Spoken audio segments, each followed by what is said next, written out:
Chairman George Garcia, bakit ayaw po ninyong ipa-disconnect sa internet ang ating mga counting machines bago at habang nagpiprint ng election returns? Gusto pong malaman ng taong bayan dahil ako din po ay curious para malaman ko rin kung saan ako nagkamali sa mga assumptions na ginamit ko sa mga video na ipinakita ko na pwedeng ma-hack ang mga counting machines ng COMELEC on election day. Sa mga nanonood po, maraming magandang araw po sa inyong lahat. Ako po si Attorney Harold Respicio, isang IT expert at CPA lawyer na gustong kasuhan ng COMELEC at ipakulong dahil sa isang video kung saan na ipakita ko na posible palang ma-hack ang counting machines ng COMELEC. Pero instead, napakinggan nila ang aking kind advice, gusto nila akong patahimikin, pinatanggal nila yung mga video na yun sa internet, hindi nyo na makikita at wala silang babaguhing improvement sa ating counting machines. Inuulit ko lang po ang puntos ko sa mga video na iyon. Sana po ay wag i-connect ang mga voting machines sa internet. Ito po ang dahilan. Kasi po, ang kahit na sinong tao na may physical access sa mga makina ay pwedeng baguhin ang source code ng makina. Kasama na po dyan yung mga masasamang elemento sa ating gobyerno. Kaya maganda po na i-assume na on the day of elections ay corrupted yung source code ng mga makina.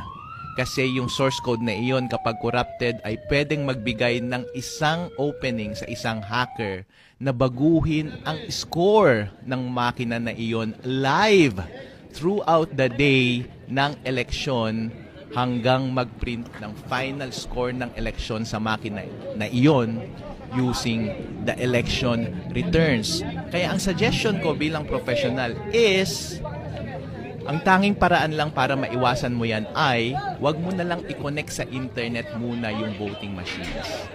At the start of the day at habang nagbobotahan yung tao at habang nagpiprint ng election return para walang access yung hacker doon sa makina. Para yung ipiprint ng makina ay yung totoong resulta ng eleksyon. At kapag na-iprint na yung totoong resulta ng eleksyon, gamit yung mga election return at may kopya na ang ating mga watcher, malamang yung isesend na rin ng makina doon sa server ng COMELEC ay yung nagmamatch doon sa election return. Dahil magkakagulo po tayo kapag yung kopya na nahawak ng election na return ng mga watcher ay iba sa resulta ng mga COMELEC servers. Yun lang po ang suggestion ko, Chairman George. Ang sinasabi po ninyo na 100% unhackable ang ating counting machines. Wow! Napaka-overconfident po yan at unprofessional po yan. Dahil kahit na sino pong security expert ang tanungin ninyo sa buong mundo, walang kahit na anong computer system ang unhackable po.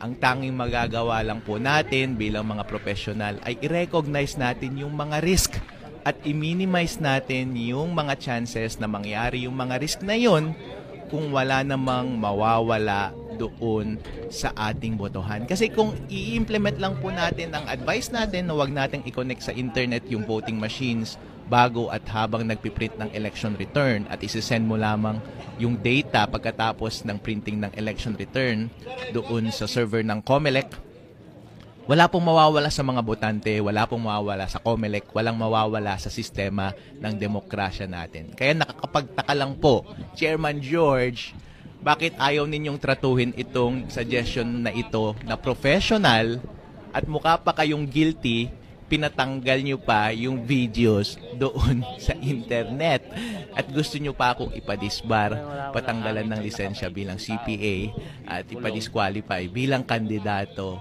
para pagka-vice mayor ng bayan ng Reyna Mercedes Isabela. President Bongbong Marcos, tingnan mo naman to, kabsat manong! Pareho tayong Ilocano, pareho tayong maitim! Binabiolate na yung freedom of speech ng iyong kapatid. Si Attorney Harold Respicio, saan na po ay manindigan kayo. Sa aking mga kababayan dito sa ating bansa, maraming salamat po sa inyong suporta. Nabasa ko po ang inyong mga mababait na mensahe sa akin. Gusto ko pong malaman ninyo na kayo ang nagbibigay ng lakas sa akin sa panahong ito. Kay Chairman George Garcia, ito po ang mensahe ko sa iyo, Sir. Sana magtulungan po tayo, wag po sana tayong mag-away. Dahil ako naman po ay open na makipag-usap sa inyo. Ang gawin po natin ay pagsama-samahin natin ang lahat ng mga eksperto at pinakamagagaling sa ating bansa para tignan ang vulnerabilities ng ating mga counting machines para tayong lahat sama-sama na ibalik ang kumpiyansa ng publiko sa ating eleksyon.